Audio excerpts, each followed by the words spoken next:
The rule book for retail is getting written, and retail is not like a straight line. Buying offline or buying online. So really like sort of zigzag journey. It's a zigzag, non-linear funnel, I keep saying that. Okay. Consumers are not seeing a communication or a brand in that manner. There are two different roles of branded content. Absolutely. Brands content and creator content. The creator has his or her own personal style. 200 billion reels getting watched every single day. A few years ago, every brand wanted to open their online store footprint. And just a couple of years back, many of these digital-first brands are racing to open their offline stores. So clearly, the rule book for retail is getting written, and retail is not like a straight line. It's more like a pendulum where the shift between online and offline changes from brand to brand.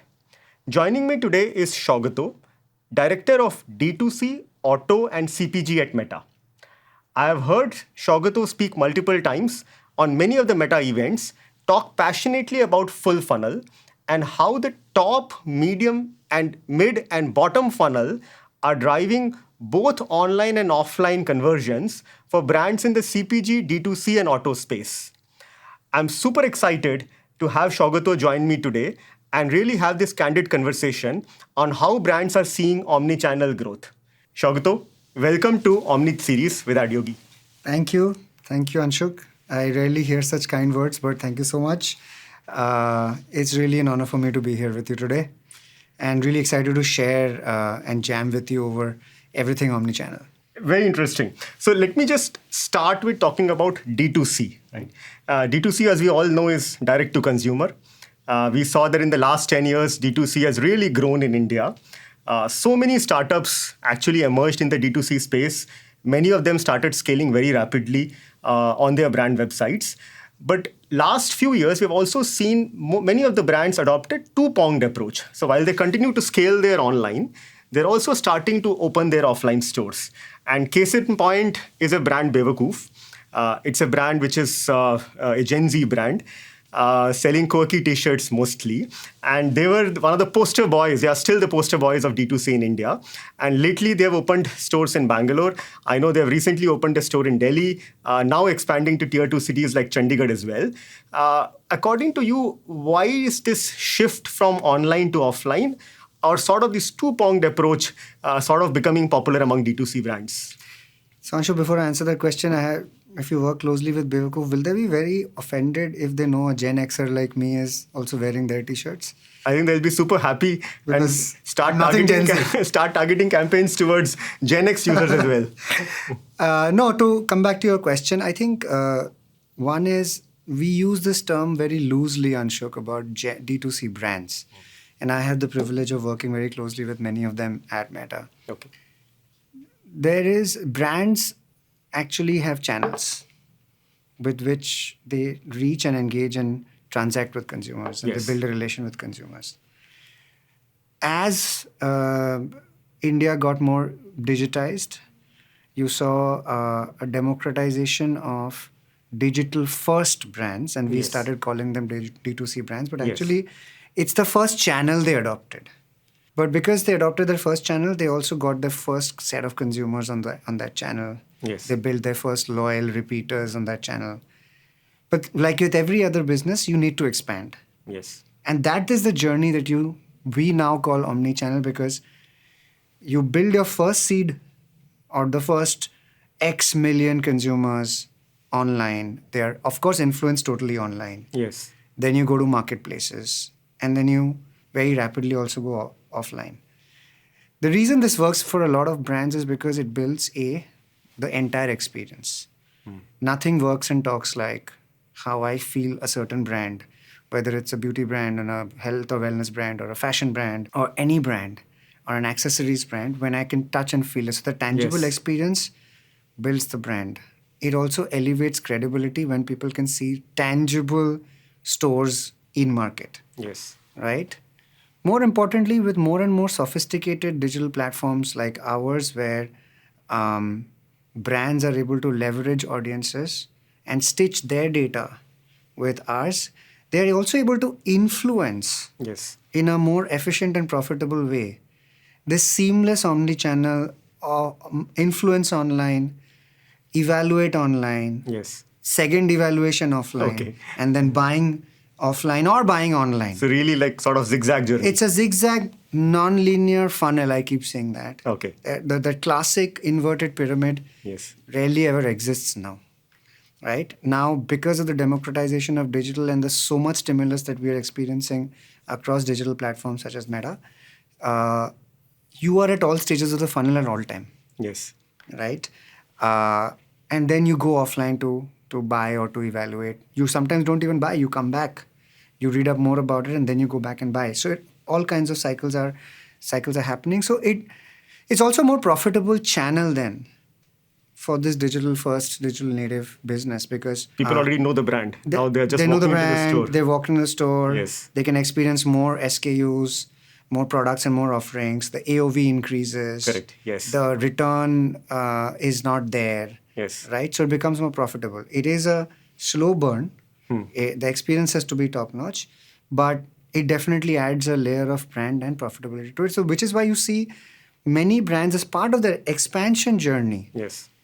will start using their high fidelity D2C channel first, and then they will start expanding to other channels. And Omni becomes then a part of the entire business plan. It's very interesting because you also mentioned that they start their journey from a D2C channel. So I think there was this thought process a few years ago that it's a D2C brand, but now I see that it's not a D2C brand, it's actually a brand, and D2C is probably their first channel. First big channel. And then they eventually open an Omni or a retail channel as well. And I also saw this that every time when a brand opens their stores in a particular city, contrary to what people may believe, their actually online sales go up. So because it's the 360-degree sort of marketing playing an effect, you walk into you're driving outside the store, you sort of see the store, then you go back to the home and start buying online. So in many ways, they sort of amplify each other. We've also seen that every time when a brand sort of opens their offline stores, we saw the sales in the same geography go up as well. So in many ways, the two channels are sort of amplifying each other. Because consumers are like that. We as marketers love to, create constructs in which funnels are linear. There are discrete stages of the funnel. Yes. There is one discovery, then there is one, intent, and then there is one purchase. Consumers are not seeing a communication or a brand in that manner. They are viewing it holistically. So I can drive past a store. Sometimes I might stop to visit the store if the category is of interest to me. I might not buy anything. Yes. I might go online back, and I'm more comfortable buying online. Equally, I'm spending a lot of time on Instagram, on Reels, on creators. So most of my brands or information is influenced from there. But a lot of times I'm not buying on that D2C channel. Correct. I'm very comfortable with the marketplace. Sometimes I go there, and then sometimes when I'm out shopping, I will go to the store. Yes. And end up buying. Yes. So what's happening is the entire influence is online. But the purchase decision can be distributed among channels. That is what is called true omnichannel, which is what makes it very imperative for all brands to exploit all the channels and balance their business in the most optimized manner between these channels that is then linked to their business plan, their profitability goals, their scale-up plans, so on and so forth. Yes. Let's double click a little more on the role which Meta is playing. Okay. Now, we all know that for a D2C brand today, Meta is the largest platform of discovery. I don't know how many times I've interacted with founders of D2C brand, and they tell me, Anshuk, the first thing which I do after opening my website is to actually start advertising on Meta platforms, because that is by far the biggest discovery channel. Now, we all know that the most linear journey is you are scrolling on your Facebook or Instagram, you see an ad of a product, you click on it, you go to the brand website and you make a purchase, right? But I'm also a firm believer that the customer who purchased online, more often than not, it's the same customer who would eventually walk into the store and make a purchase as well. Absolutely. If anything, there is a huge overlap between the two kinds of customers.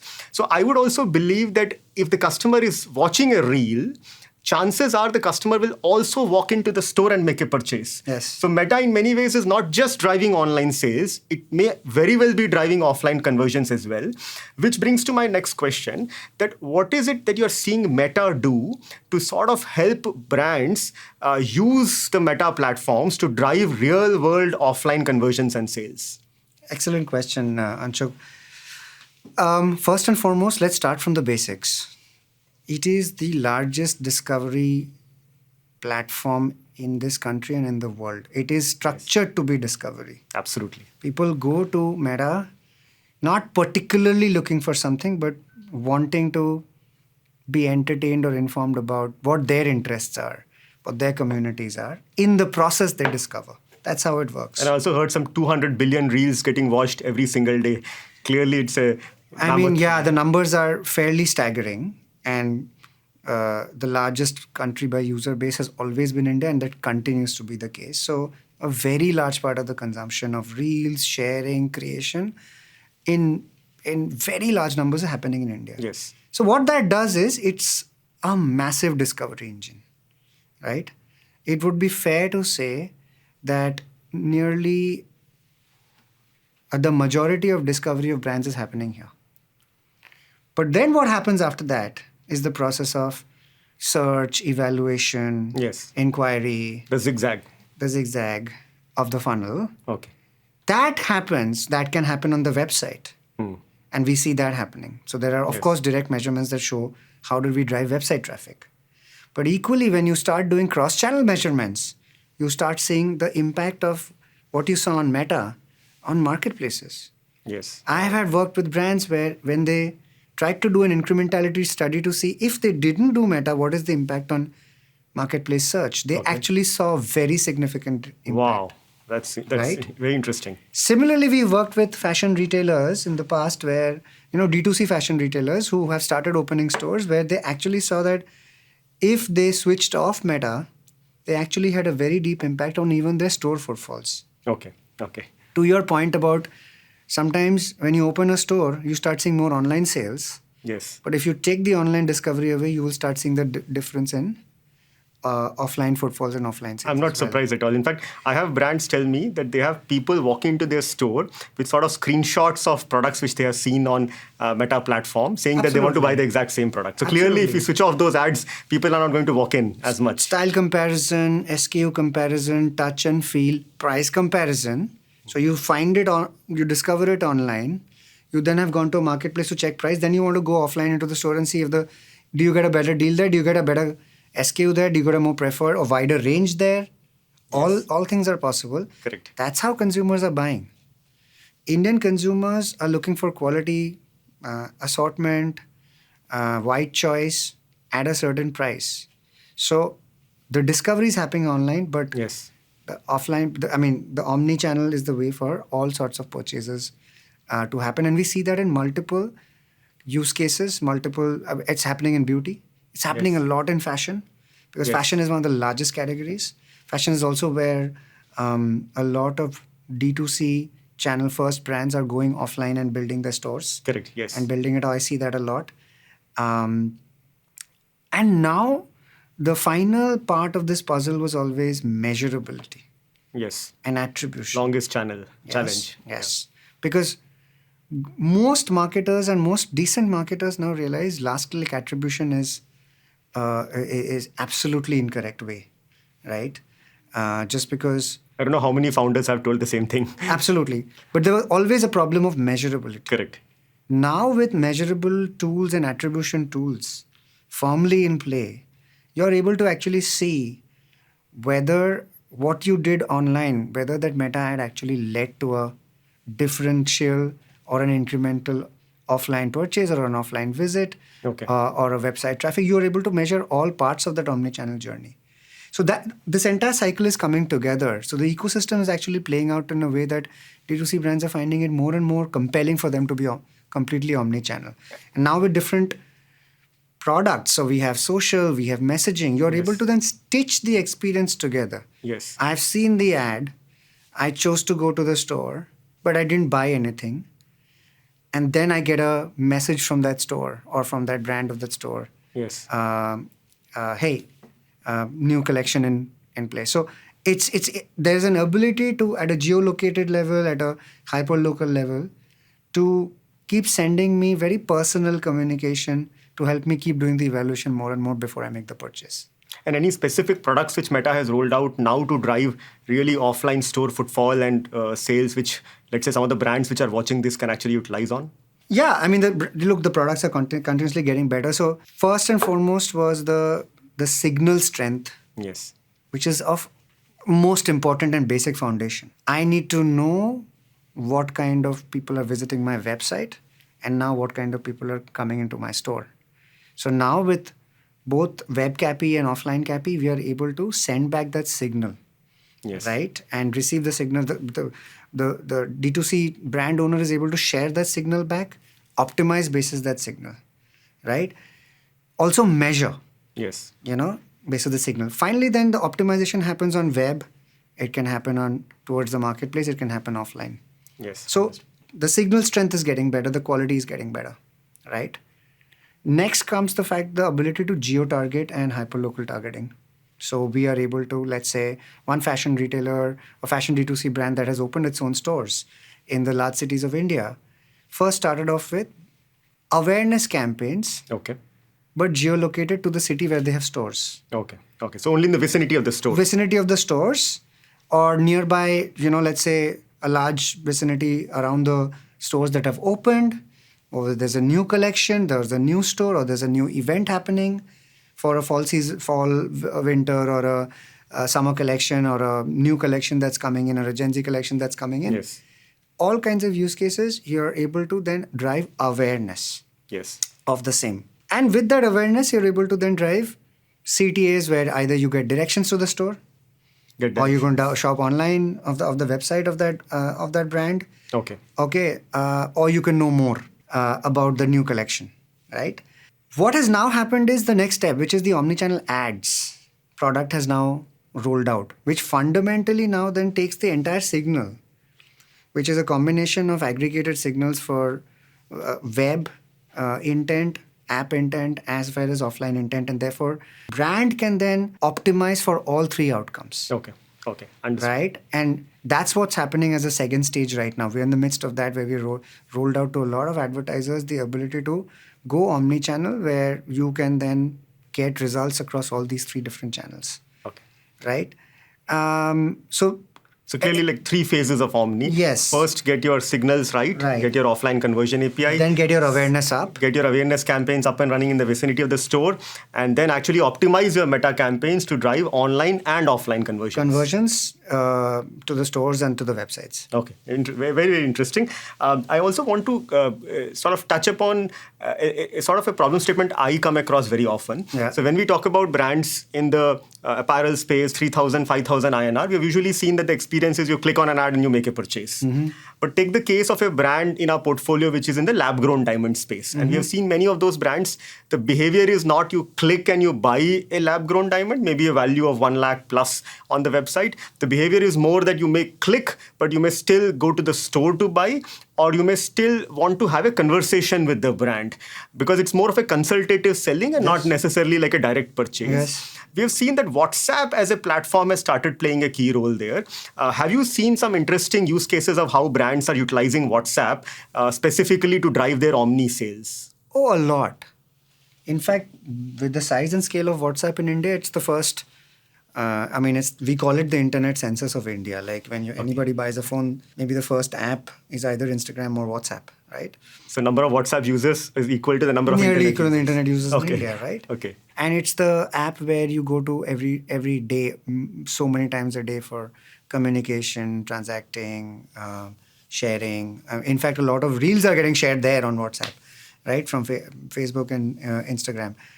What that means for omnichannel brands is you are able to drive, after discovery has happened on Meta's social platform, you're able to then send them more interesting, evaluative information. To make them make the To decision. make them more interested, get them deeper down the funnel, Yes. get them to a store, right? And if they have walked into a store, made a purchase, not made a purchase, the ability to remarket to them, which increases the LTV value of that consumer, Yes. right? I mean, I just yesterday had a message, and I keep getting these. I mean, I'm a shopper of one of the large D2C eyewear brands, right? And they have a lot of stores also. And they have a ton of stores across the country. They're very well known. Okay. We are, I keep getting, I made one purchase to them. I mean, I saw their ads online Okay, I understood that they have a wide SKU assortment. Got it. Yes. I had a certain need. Yes. And then I walked into one of the stores near my house.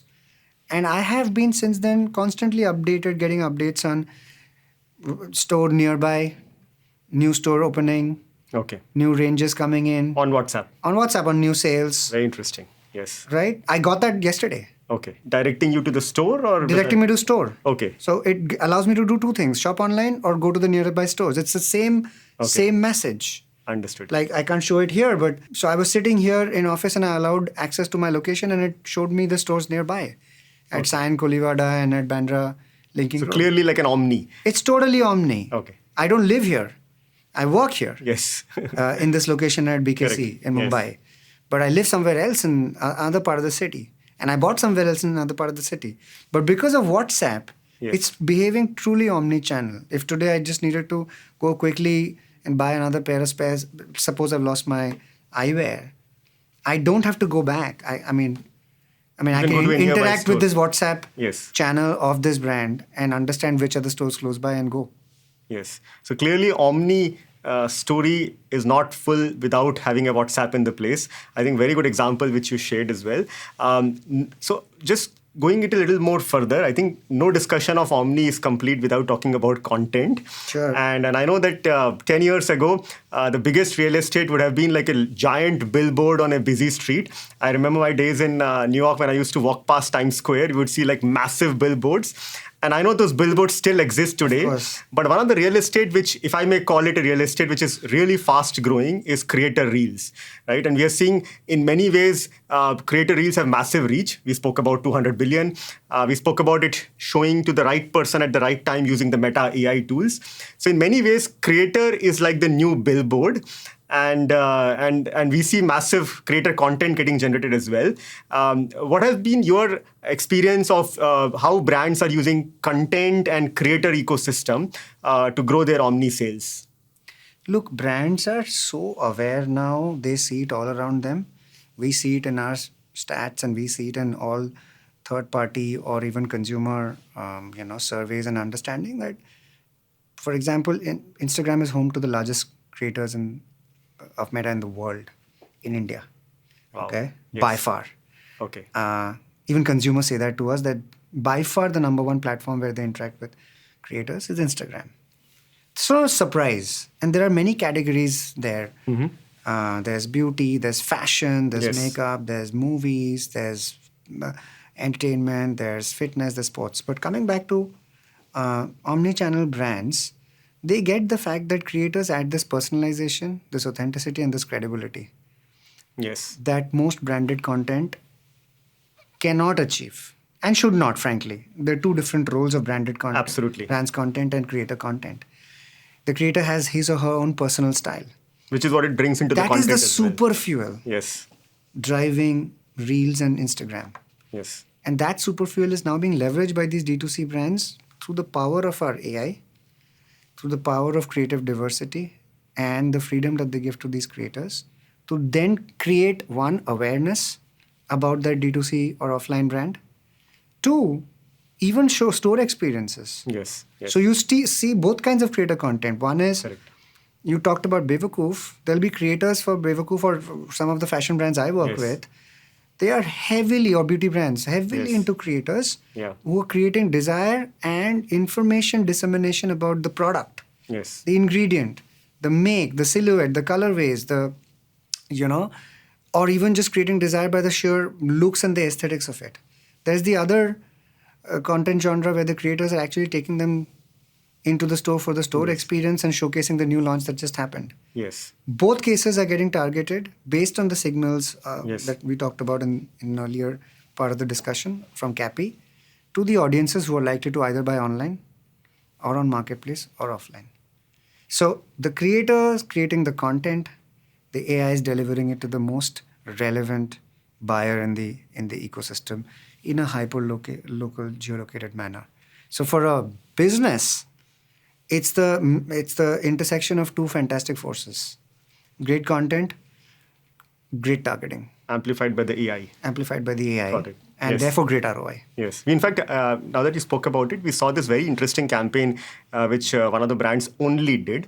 What they had is a creator actually standing outside their store and sort of taking a reel with the external facade of the store. And I've seen that whenever you show the external facade of the store and you sort of amplify it using Meta's AI in the vicinity of the store, people actually have a resemblance. Oh, I saw this on the platform, and this is the store which I saw. So we saw those campaigns actually perform really well. Yeah, and all of these creator content can then have a simple CTA, find the store, Yes. get directions to the store. Yes. Or you can rather optimize it for online plus offline conversions. Yes, perfect.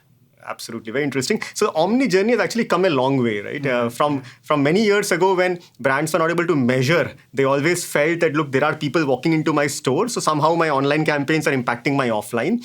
Then came the OCAPI, where we said we can now measure it. Then came those hyperlocal campaigns where we can say you can do awareness in the vicinity of the store. And very recently, I know Meta has now rolled out, which you also spoke about, which is online plus offline optimized campaigns. Exactly. So clearly, I think in the last 2-3 years, Omni has evolved very, very rapidly.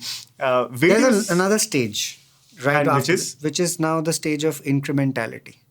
Tell us more about it. So you've got now the measurability. Yes. Now you've got the optimization for omni-channel purchases. Okay. The third is the incrementality of it. Okay. What is truly the new incremental purchase or footfalls or visits Okay. that an impression on Meta actually brought to that brand? And is that something you see Meta also getting towards, incrementality of offline It is conversions? the ultimate proof of the value of that impression. Because a lot of times, because we are discovery, we are so confident in the power of our incrementality. You didn't know what you didn't want. Yes. But we created that discovery in you. Yes. That discovery has gone through a certain stage and resulted in a certain action. If we are able to measure that through differential kind of test methodologies, lift test methodologies, there's geo lifts, there's conversion lifts, there's search lifts, there are buzz lifts, there are all kinds of lifts. It depends on what the business is looking for. What is it wants? It treats as the most important metric of brand preference. We have noticed a lot of incrementality is proven as a final step. And that actually allows businesses to then optimize their spends accordingly. Okay. Based on which is the most incremental channel. I mean, you could be already in the market to buy that, but getting served that ad is incidental. It's not incremental. Yes. And that happens a lot. Yes. Whereas we drive a lot of incrementality. Yes. And now with the ability to even optimize for incremental attribution, you're actually able to then measure that new user, what ROAS, incremental ROAS is, that new user something which coming Meta at. has now rolled out on the online ecosystem? Yes, I see that as the next step for offline coming in. So we're saying that we started with offline attribution. Now we are talking about incremental sales from offline campaigns. And eventually we'll get to incremental attribution and maybe even optimizing for that. That's right. And I'm really, really excited for what sort of comes ahead in the Omni journey from Meta. Yeah. So we started, I think this has been a very, very interesting discussion, Saugato. Clearly, I can confidently say that it's not that billboard on the busiest street, which is actually always driving that footfall in the stores. Yeah. It might as well be a creator standing outside your store, taking that reel sort of and posting it on the Meta platforms, which might be driving a lot of sales. Thank you so much, Saugato, for joining me today for this discussion. To our brands, I think the rule book for Omni is just getting written. I want to reiterate the fact that the mindset that only offline media can drive offline sales is getting challenged by Meta. You can now run online campaigns on Meta and drive real-world footfall and real revenue as well into your stores. Please stay tuned for more. We will have leaders from some of the fastest growing omni-channel brands join us in the podcast series. Until then, thank you for tuning in.